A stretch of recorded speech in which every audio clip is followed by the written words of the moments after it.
All righty. Good evening, everyone, and welcome to the November 9th regular meeting of the Kern County Planning Commission. And I'll call the meeting to order. Madam Clerk, will you please call the roll? Commissioner Ashley? Here. Commissioner Dunbar? Here. Commissioner Oliver? Commissioner Skidmore? Here. Mr. Hall? Here. Mr. Murphy? Here. Ms. Simon? Here. Thank you very much. I'd like to ask Mr. Lopez to come forward, please, if you don't mind. He's going to provide translation services this evening for us.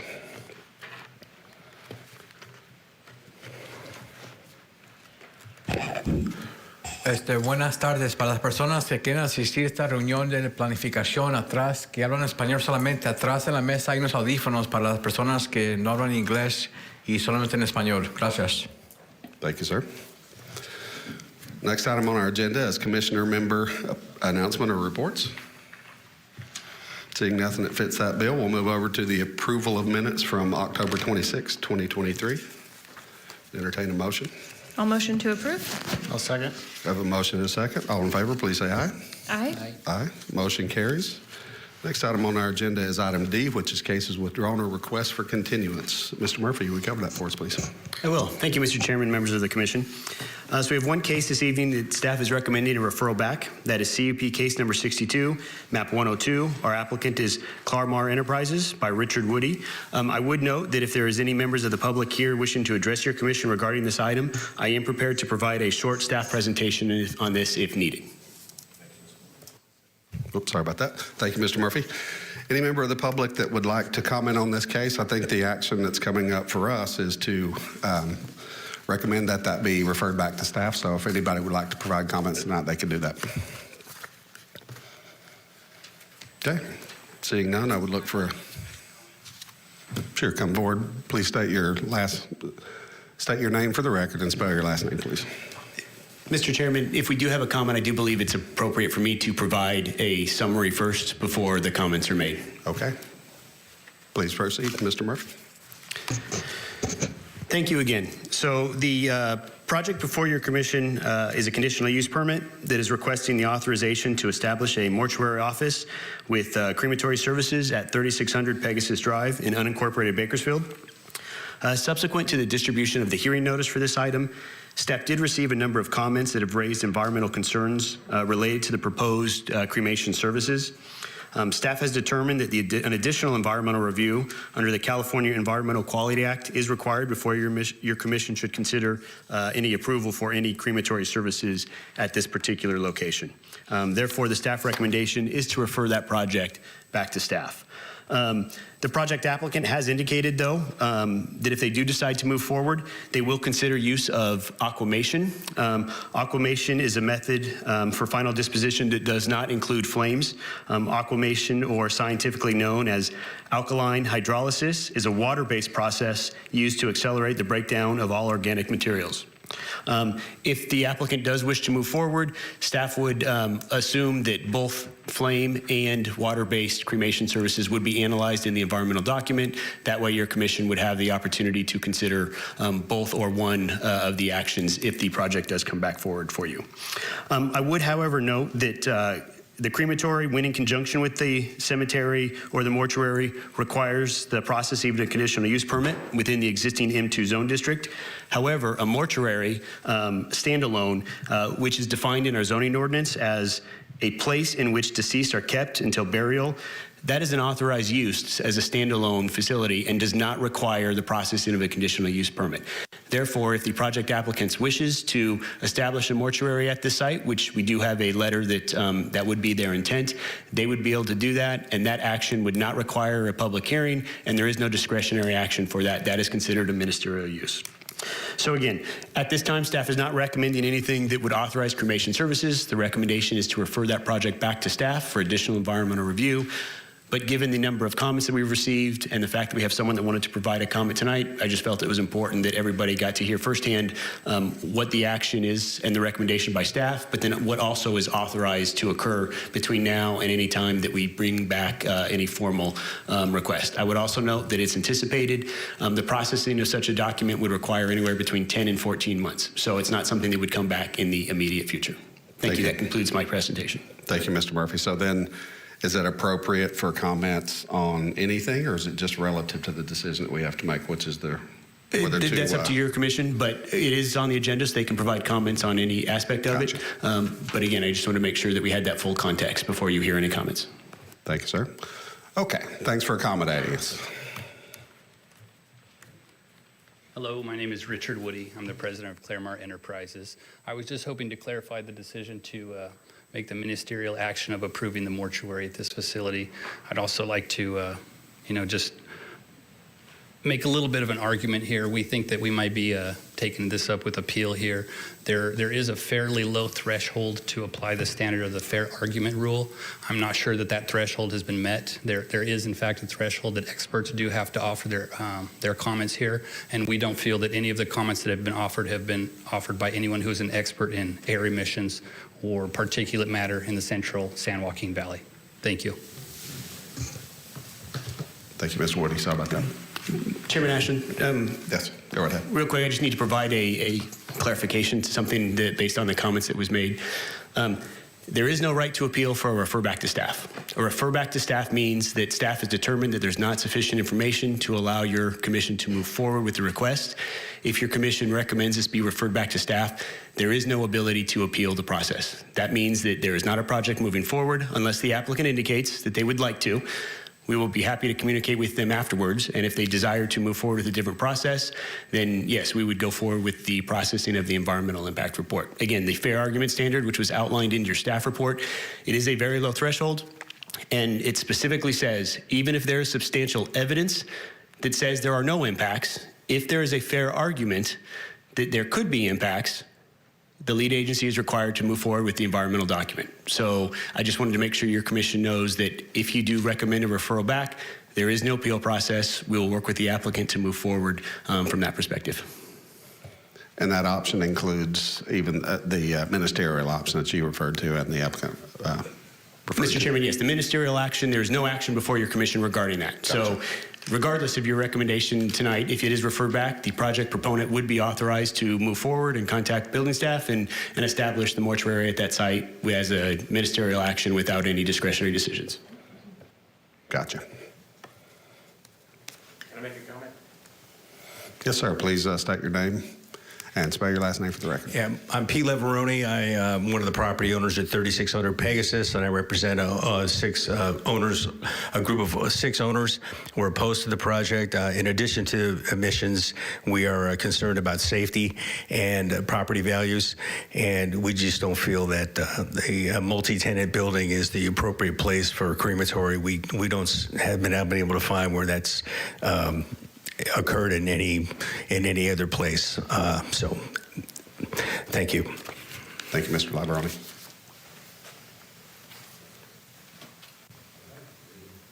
Any questions, comments from the commission?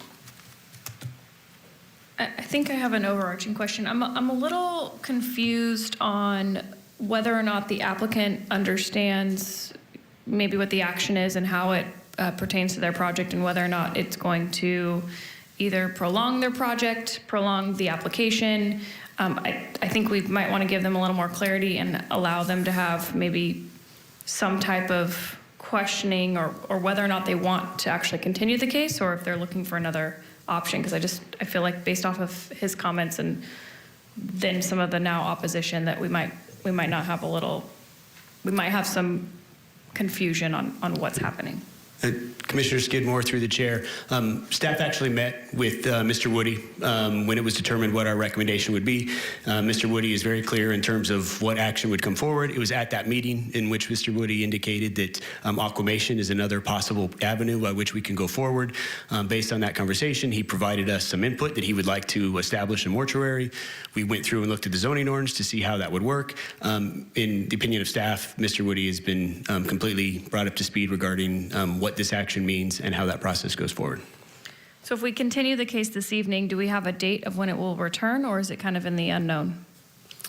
Again, Commissioner Skidmore, through the chair, the recommendation is not a continuance. The recommendation is a refer back to staff, meaning there is no project moving forward unless the project applicant comes forward and says, I would like to modify my request. Now I would like to propose a CUP for aquamation. I would like to continue to move forward, at which point we will then identify the required studies that are necessary and the process by which we would go forward with preparing the required environmental document. At that time, we would have a new application that is moving forward, and again, it would be between 10 and 14 months before that item would be expected to come before your commission again. And if the applicant is not interested in pursuing additional CUP, additional options, and they want to continue this specific CUP application, would we want to recommend for an extension, or would there be no option for that? That option would be fine, but again, it will require the preparation of an environmental document. So no item will be brought back to your commission until the appropriate environmental document has been prepared by staff and is ready to present your commission with the recommended conditions and or determinations from that environmental analysis. I would be interested in hearing from Mr. Woody on whether or not, he's clear on the potential action this evening, and if he has a preference on, the basis of the action. I'm not under the impression that alkaline hydrolysis will require a full EIR. It's totally different from a fire cremation retort. What we need to do is we need to get some limits of some levels of peptides and magnesium that might be disposed into the sanitation system. But unless there's any more comments from an opposition party, I'm not sure why this would be any question of any kind of environmental impact at all. Alkaline hydrolysis couldn't be further away from fire cremation retort. So you'll probably see this back on your agenda before 14 months, I'm guessing. We've already begun the talks with the sanitation district that would service that facility. So things are going very quickly. Also begun talks with the manufacturer of the alkaline hydrolysis chamber. So this is the eco-friendly version of cremation. We're very excited to be one of the leaders in the industry bringing this to Kern County. There's currently one licensed facility in San Diego that operates, but the San Joaquin Valley Air Pollution Control District has voiced some support for this since there's no emissions from this type of procedure. So we'll see you back here in a few months unless we can manufacture any other arguments that seem to stop this process. Thank you, Mr. Woody. That's fine. Thank you, folks. Any more Commissioner questions? Ashley, just for the record, because it was stated, while staff has talked to San Joaquin Valley Air Pollution Control District, I have not received any comment on it one way or the other regarding their support or non-support for this particular project. Thank you. Thank you, Mr. Murphy. Any further questions, comments? I would entertain a motion if you have one. Sorry, let me ask one more clarifying question. Sure. So they're not proposing another potential process, right, for the same type of outcome, but a different process. So are we asking them to then reapply, or can they utilize this CUP request? Commissioner Skidmore, through the chair, I have no application for the aquamation. We are considering the flame cremation services. Based on the information provided, staff has determined that an EIR is required for that particular project. After we take action on that, if Mr. Woody wants to move forward with a different application, staff will work with him regarding whether I need a new application, whether it's a modification to that existing application, and how that process goes forward. But a refer back means that we're starting over again. It means that we need to do new hearing notices, and staff will evaluate the request at the time I have an application in.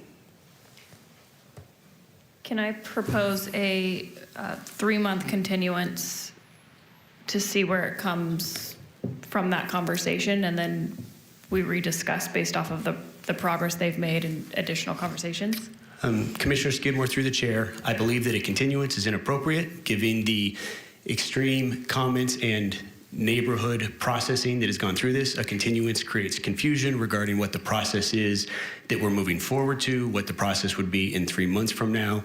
It is a very straightforward process. It is staff's determination what kind of environmental document will be required, and we will make that determination once I have a complete application to move forward. But in my recommendation, prolonging a continuance just creates confusion regarding the entire project in its entirety.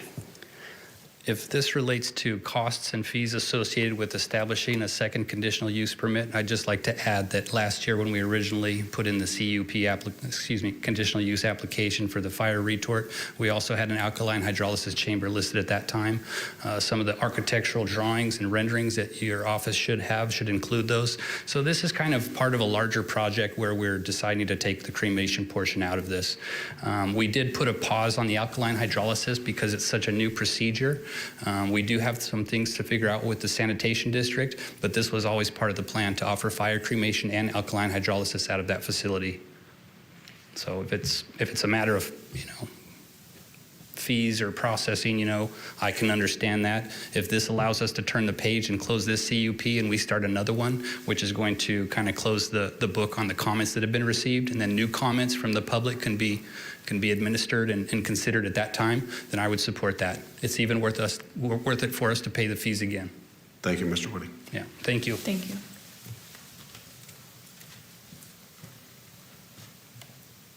I would entertain a motion if you guys have one. I have one last question. Mr. Murphy, can you just comment on, would this open up then a whole new round of public comment and public engagement? It would, but the comments that we have existing are still applicable. That is the reason why we're referring it back to prepare any fire, cremation services, and things along those lines. So the notion that because I refer back and we start over means these comments aren't valid is not the case. We will see what application I have moving forward. If Mr. Woody indicates that he only wants to process an aquamation project, that's a different question, because the comments that we got mostly related to the use of the flame facility and the flame use. But again, this is clear based on all these comments and the comment that was just stated that this project is a new process and it's not one that is relatively known, is the reason why we need to go through the environmental analysis process to move this project forward for your consideration. And there'll be additional fees, right? New fees. There might be some additional fees. Yes, it depends on what the proposed request is and when Mr. Woody says, yes, I'm willing to move forward and things along those lines. But yes, there absolutely are fees regarding the preparation of the environmental document and time and materials for staff to process this project back to your commission. Thank you, Mr. Murphy. That help you? It does. Okay. Motion? Commissioner Dunbar, your comments? I'll make a motion. I'll second. Okay, so just to clarify, motion, that is a motion for refer back to staff. Okay. So we have a motion and a second. Please cast your votes.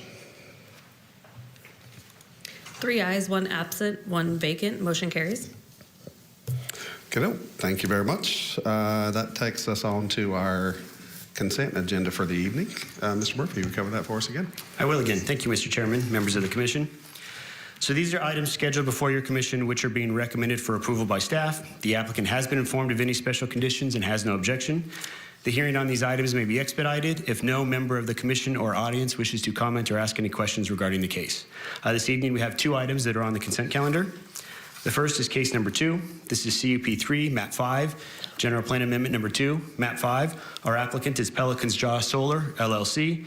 This project is located adjacent to the south of the Kern-Kings County border, west of Lost Hills Road, approximately 1 to 2 miles east of Interstate 5 in the unincorporated area of northwestern Kern County. There are 2 actions before your commission this evening. The first is conditional use permit to allow for the construction and operation of an approximately 500 megawatt solar facility, as well as all additional structures that would include 500 megawatts of battery energy storage, all on a 3,371 acre site that is zoned A.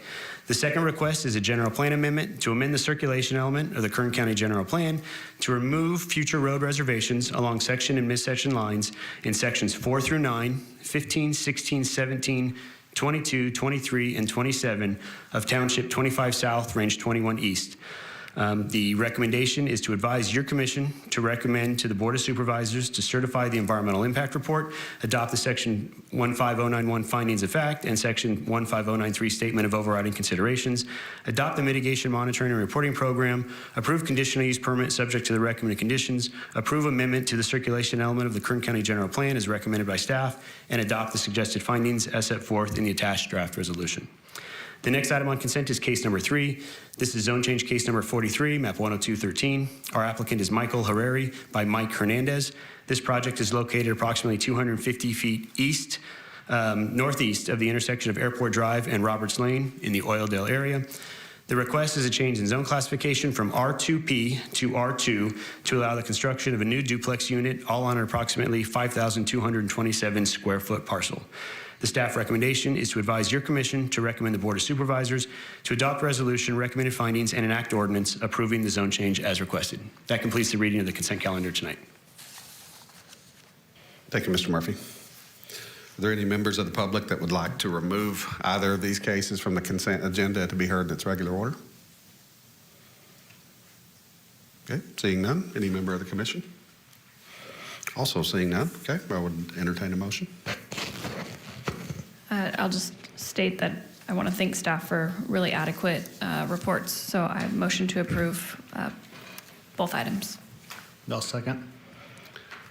I'll also ditto Commissioner Skidmore's remarks. Really appreciate staff, and please cast your votes. 3 ayes, 1 absent, 1 vacant. Motion carries. All right, these are just recommendations, so no rights to appeal. We'll move on now to our public presentations portion. This portion of the meeting is reserved for those desiring to address the commission on any matter not on the agenda and over which we have jurisdiction. Any presentations this evening? Okay, seeing none, we'll move on to item H, which is appointment of a nominating committee. I think we know kind of who's going to be our chair, but we need to decide who's going to be the vice chair. So I would recommend that we, myself, Chairman Skidmore, and Chairman Dunbar be part of the nominating committee, and we'll come back to you at the next meeting with our recommendation on both of those positions, if that's okay. I don't think that requires any action on our part, does it?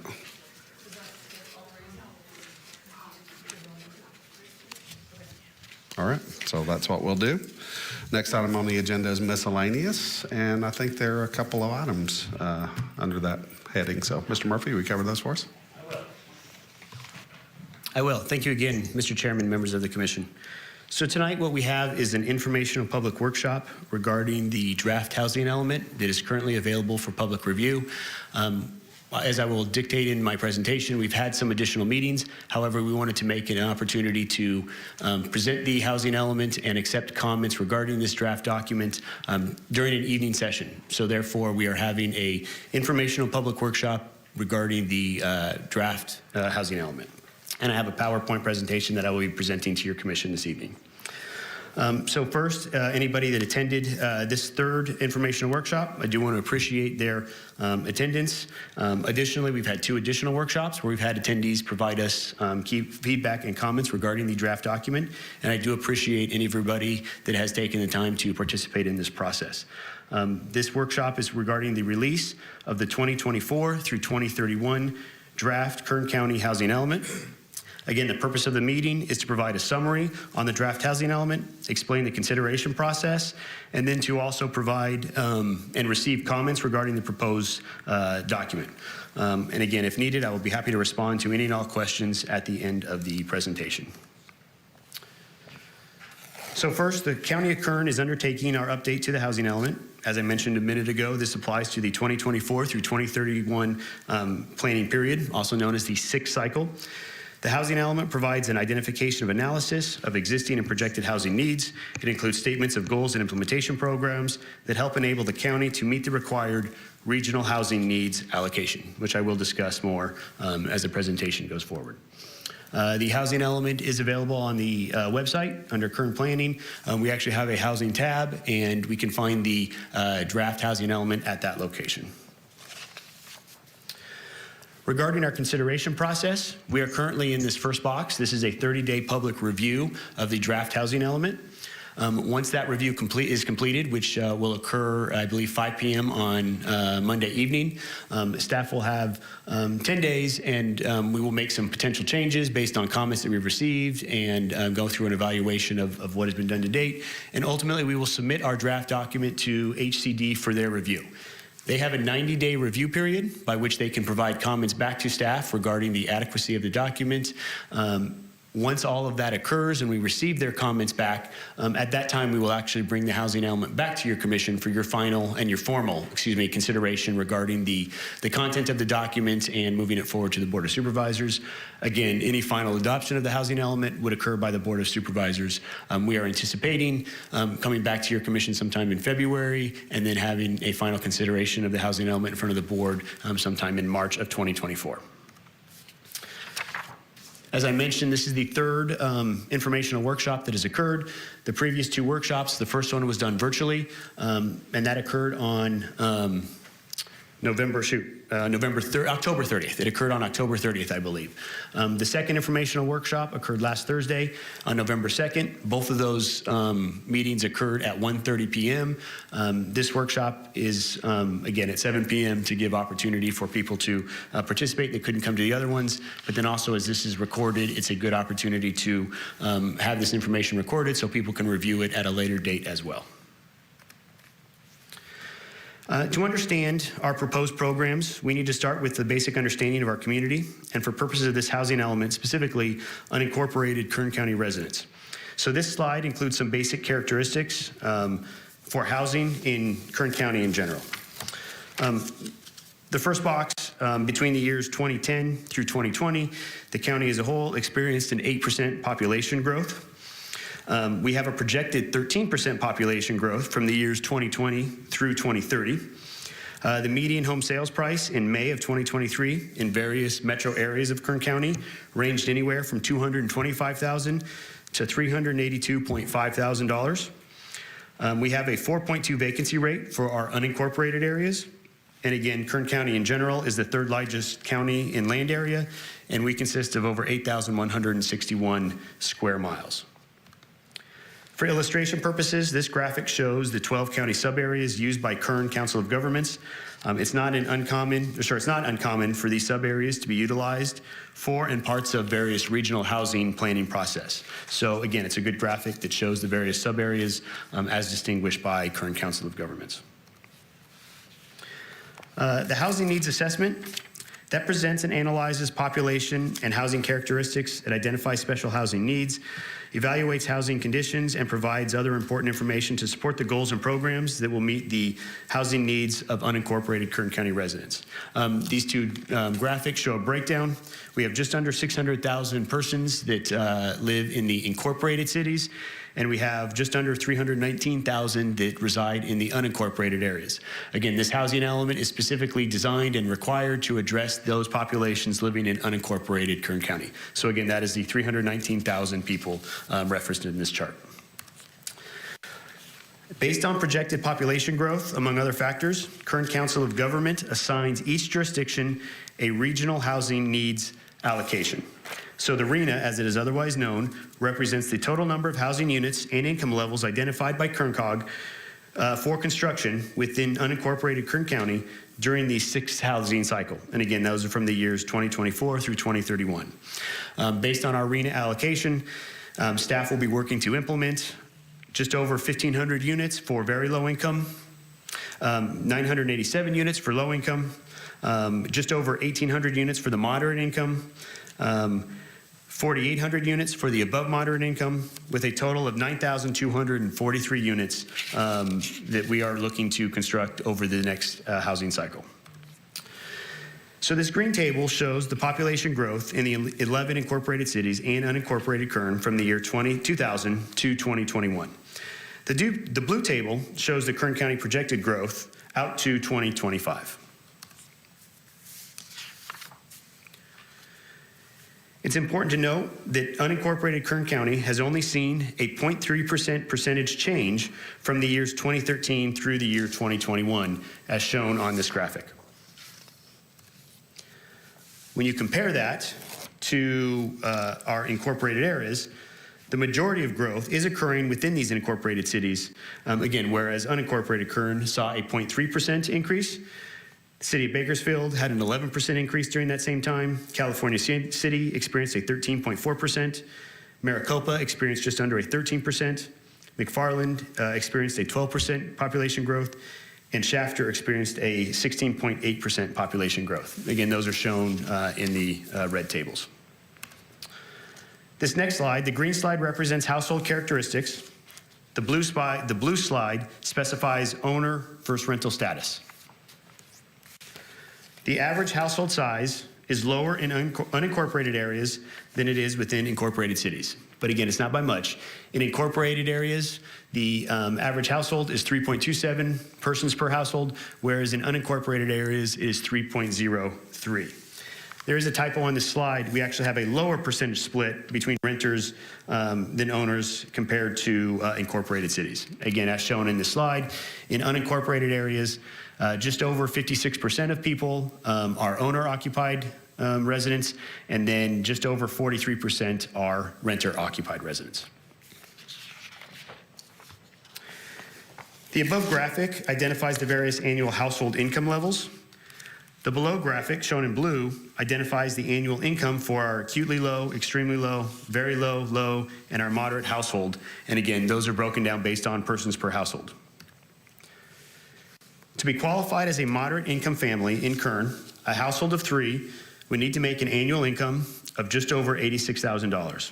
A household of 4 would need to make an annual income of just over $96,000. Again, those graphics are highlighted in yellow on this table. These graphics are related to the median home price and rental cost for residents in Kern County.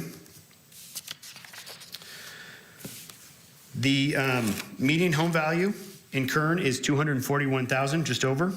And then 80% of unincorporated Kern County residents spend between $500 and $1,499 on rent each month. So the median home price changes depending on which metropolitan area you are also located in, as shown in this middle graphic. If you live in the Taft metro area, the median home price is $225,000, whereas you compare that to the Bakersfield area, the median home sales price is $380,000. This following table is a breakdown of annual income and persons per household in our acutely low, extremely low, very low, and moderate categories. The highlighted areas, as shown on this graphic, to put it in perspective, would not be able to afford a home costing $225,000. And it's further to note that includes a single person who makes an annual salary of $67,450. They would fall into that area and not be able to afford that $225,000 median home price. When it comes to housing constraints, there are 4 primary costs that are associated with the construction of housing. That includes the land, the labor, the materials, and the fees. And as we have seen in the recent future, or in the recent past, and then in the ongoing past, those constraints generally tend to increase in terms of cost as time goes by. As I specified before, the majority of growth is occurring in cities themselves. Cities are more equipped to provide all of the necessary services to facilitate housing. The county does not manage water, and we have limited availability when it comes to managing sewer services. So those are important characteristics to note when it comes to finding appropriate housing and locations for housing in unincorporated Kern County. Again, based on these constraints, the ability for the county to have large scale affordable housing projects, they are more limited in unincorporated Kern than they are in some of our incorporated cities. However, before we discuss our plan for moving forward, I wanted to highlight some of the recent accomplishments that occurred in the last housing cycle. Again, as your commission is well aware, as you participated in that process, the county rezoned over 290 acres of land to R3 zone classification. Again, that is our highest zone classification and is the most dense that we have within unincorporated Kern County. We established a minimum 20-unit density within that same R3 zone district. We've created an online building calculator to help make it easier for all interested persons, including affordable housing developers, to get a better sense of how much the building fees and other calculation or other costs may be when it comes to constructing various projects within unincorporated Kern. Over the past couple of years, we've gone to great extents to establish a homeless navigation center and continue its operation. And we also have created an online vacant land inventory database. That database is updated on a 2 or 3 month process, and it allows for people to look for and find vacant residential land that may be appropriate for higher density development to occur. It also, when you click on look at those properties, it provides basic information regarding who the services are that would provide to that parcel. Again, the whole purpose is to help facilitate future development of those lands. So based on your commission's previous actions and other things that have underdone by the Board of Supervisors, for this housing cycle, there is sufficient land in unincorporated Kern to meet our RENA allocation. That was not the case at our last cycle. The question this time is, opposed to the previous cycle, is how do we streamline and facilitate this development? What I'd like to do now is take a few minutes to highlight some of the proposed programs that are included in the draft document that are included in the draft document that staff would be recommending come back to your commission at a later date. The first is staff is recommending the creation of a dedicated housing unit within the Planning and Natural Resources Department. This unit would then be the frontline group of individuals who would work to facilitate not only the housing element, but all things housing related within unincorporated Kern County. Second, we are looking to partner with the CAO and establish an enhanced infrastructure financing district for various project sites that are proposing to build affordable housing as a component of their project. If we have a developer that is willing to ensure that a percentage, I believe we have 30 units or something along those lines, are dedicated to our lower income categories, they would be able to qualify for some of this enhanced infrastructure financing program, in which it would let them help to qualify for better opportunities to build the infrastructure and other things needed to facilitate the development. Staff is also recommending over the course of this next cycle that we increase our density for our existing R2 zoning classifications to a maximum of 20 units. Right now, our existing R2 zone district says that you can build a maximum of 16 units per acre. Staff would go through a process and propose changes to increase that to 20 units per acre. Staff is also recommending that over this cycle, we remove the precise development combining overlay requirement for all multifamily residential districts. This would make those type of projects ministerial over the counter, provided project applicants are meeting all of the required development standards necessary to ensure that we have quality projects and project sites. That is a concern that people have raised to us going through a precise development process. It puts projects in jeopardy of potentially not being in time to qualify for various funding avenues, and it is just another process in which project applicants would have to go through. So again, staff is recommending that the PD overlay be removed for those multifamily districts. We are also proposing expedited reviews for affordable housing projects, and that does include projects that are also highly sustainable. We will create an application as the program dictates, and if we have a project applicant that meets the affordable housing definition and is providing affordable housing, and or that is developing a project that meets high levels of efficiency and sustainability, that they can qualify for an expedited review through the county. Finally, what I would like to do is highlight 2 additional programs that are not included in the draft document, but that will be included as staff moves forward and then included in the document that we provide to HCD. The first is within 6 months of final approval, Kern County will submit the required application materials to the state, and we will continually pursue the goal of being designated by HCD as a pro-housing jurisdiction. What that means is any application that comes before the state when it comes to allocation of funding, it's a competitive process. Projects that are project locations that have jurisdictions that are designated as pro-housing receive more points than project sites that do not.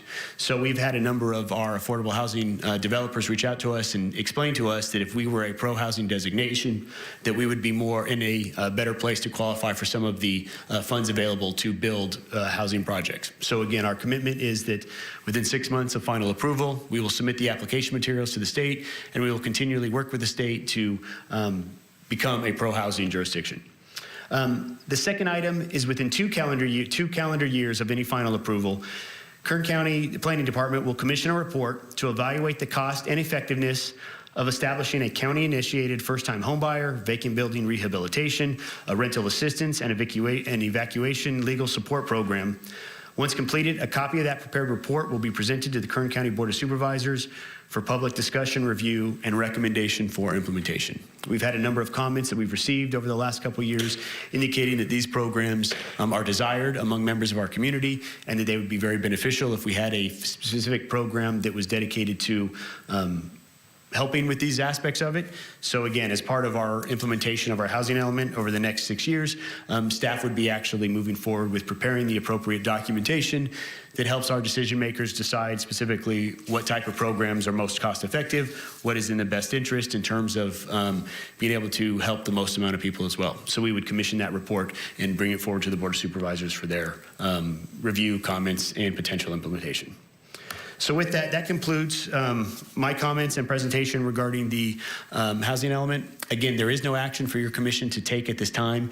Once we've received our comments from HCD, we'll be back and we will be able to submit your commission a draft document for your consideration. But again, this is an informational workshop and it is appropriate for us to receive any public comments we have regarding this project and the document that has been prepared. And again, based on any comments submitted, staff will continue to evaluate them and try to address everything that we can in the submittal that we will be sending to the state. Again, our anticipation is to try to work towards sending that sometime right before Thanksgiving to start the 90-day review by the state of California. Again, that completes my presentation. Thank you. Thank you, Mr. Murphy. I really appreciate it. That being said, we do have a couple members of the public here, so I would invite you guys to provide comments if you'd like.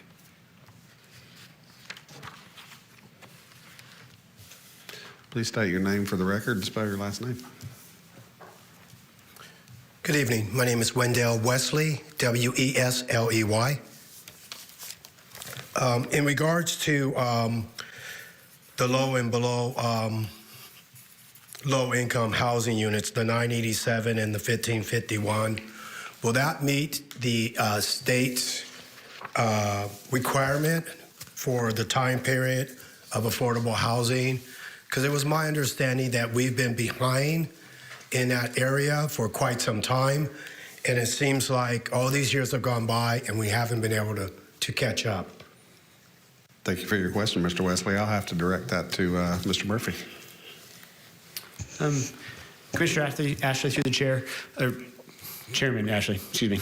And to answer your question, so the last housing cycle, the planning department moved forward with a whole bunch of rezoning to higher density R3 zone classifications.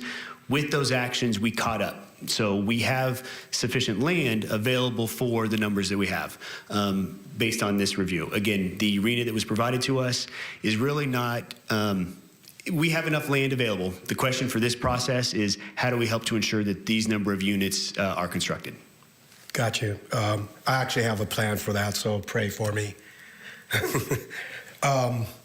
In regards to high-density housing, a lot of us have seen, and I don't know when they built these units, but when I first came to Bakersfield, me and my wife, we had to downsize. I had a work injury, and we lost our home in Tulare County.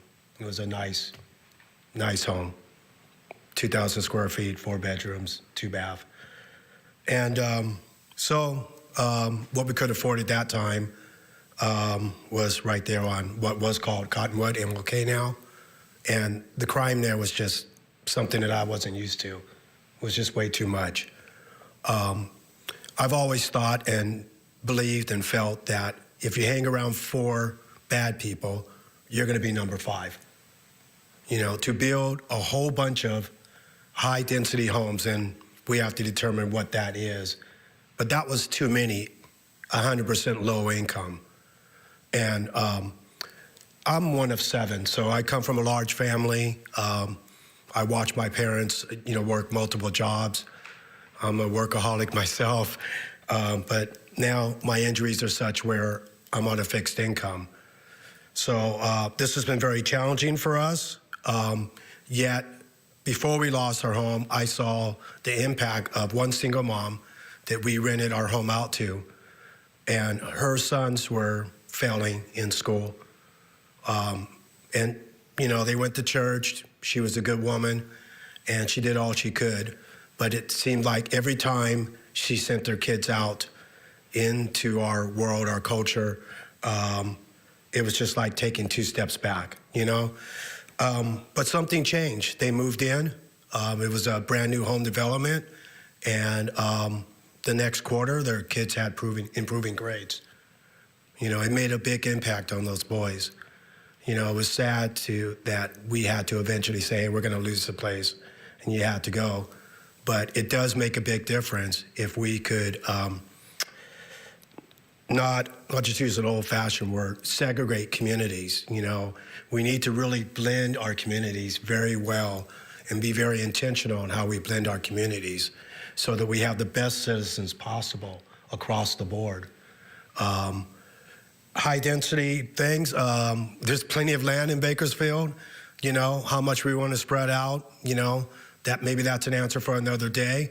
But I would say that we need to be very intentional, and when we build these units, make them nice enough to where anybody would want to live there, and give them plenty of green spaces, because those are the things that people that have nice incomes, they have in their neighborhoods. They have plenty of green spaces. You know, they have libraries, a nice place to shop, nice place to eat. And one side of Bakersfield should not look any different than another. And if we did that and just blend our communities all together, I think we'll have a better and safer community. Safety is on everybody's concern, and mine as well now that I get older every year. But I think that would be a good way of actually doing it as we move forward, to just make maybe a 1/3 rule or a 1/4 rule, and make it so nice that, and you have to put businesses in these areas as well, because what I'm also learning through these processes is that the tax base also determines the type of housing in the area. So as we grow, we need to encourage and maybe giving businesses incentives to come into those neighborhoods, and just assure them that it's not going to be business as usual. It's going to be different. It's going to be just like the marketplace, you know, or any other very nice place in town that when you have your families, you feel safe taking them. So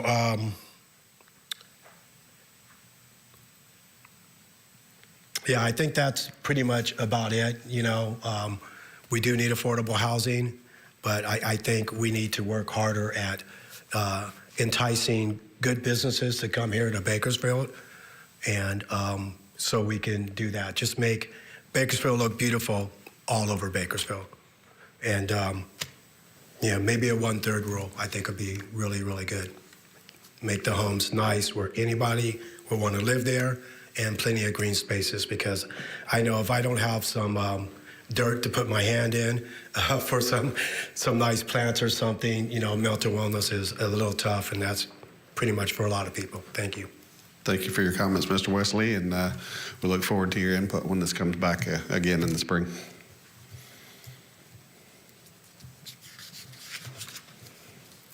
Please state your name for the record and spell your last name. Good evening, Rich Liang, last name Liang. First off, I'd like to thank Mr. Murphy for that presentation. It was wonderfully educational. I loved how much data was provided in it. It was very detailed and easy to understand.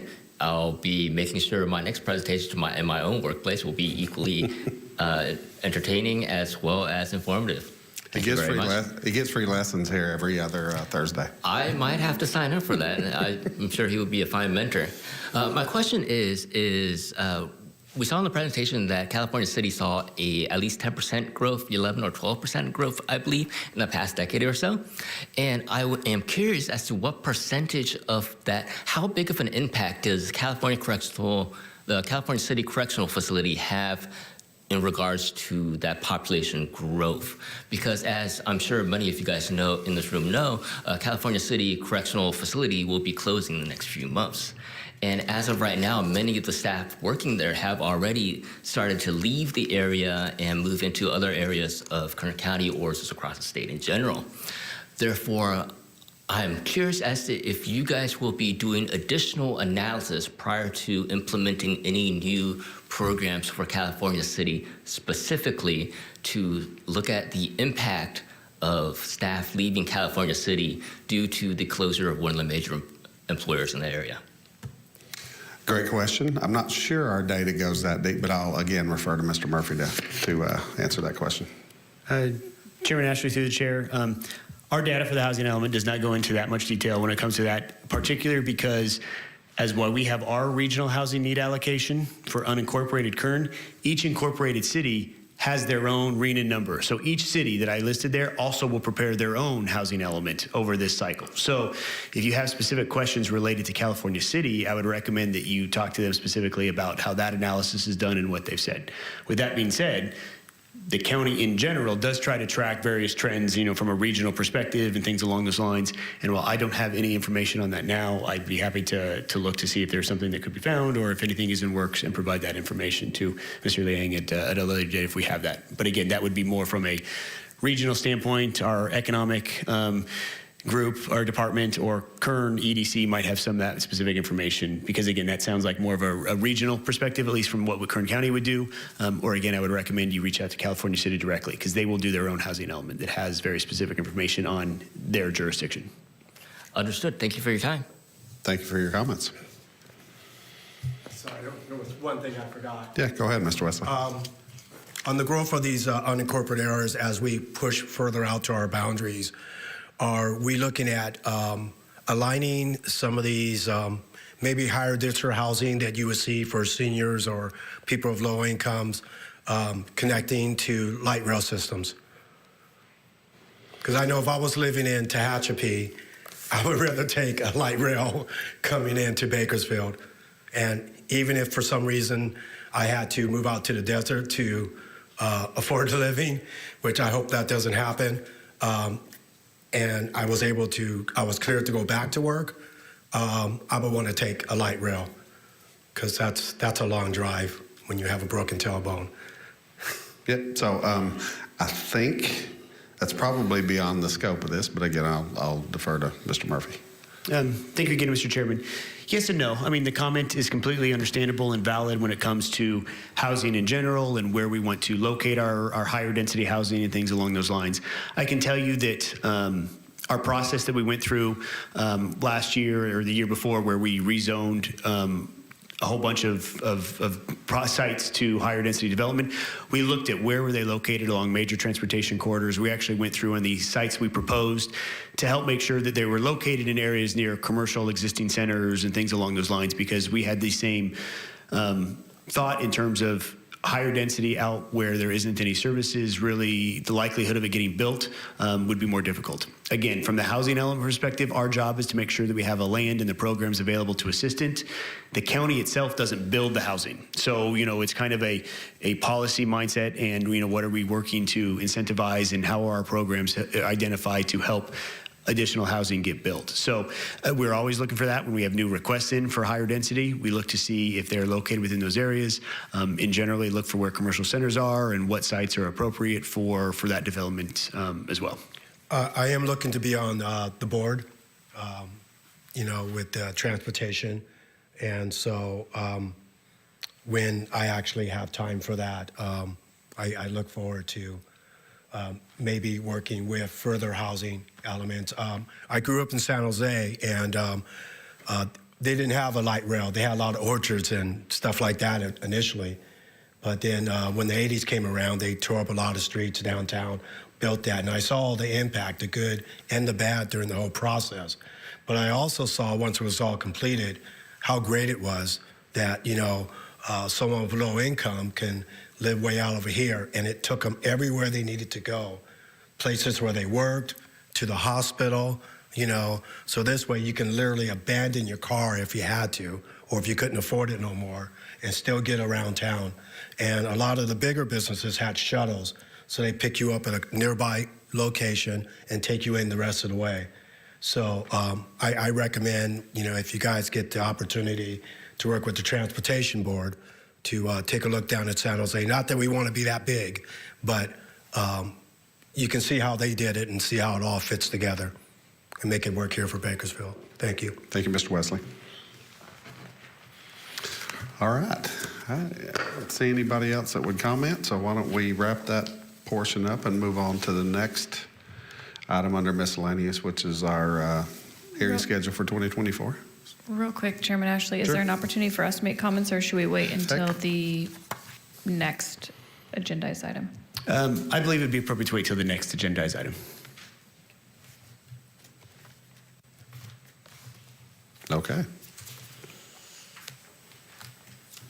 So we're going to talk about now the hearing schedule for 2024. And I'm assuming we should be looking at that. That's scary. Not. Okay, okay. We support all of your dates. We do, I don't think yeah. we have a choice. I We don't will think be we do here. either. Yeah. So, again, Chairman Athery and members of the commission, the dates that we have on there, I can tell you is that we do not have any for the next calendar year in January. We normally don't have a meeting, the first one in January, due to winter recess and Christmas. This year, our standard fourth Thursday of the month for our planning commission, the state of the county has been on that exact same day. So our Kern Gov staff will be required there instead.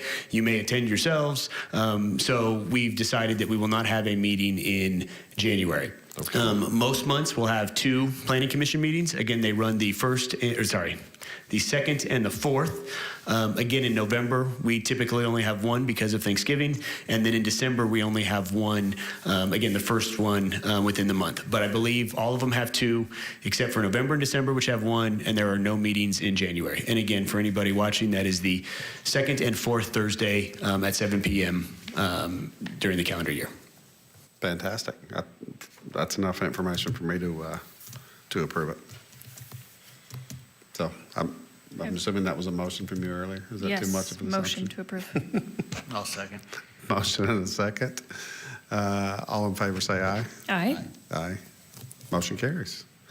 And our final agenda item for this evening is adjournment, which is our favorite. So we would also Motion. entertain a motion for that. Second. And a second. All in favor, please say aye. Aye. Aye. Have a good Meeting long adjourned. weekend. Have a great long weekend.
Ships on all the oceans of the world, conducting dive operations, piloting aircraft on survey missions, managing satellite programs,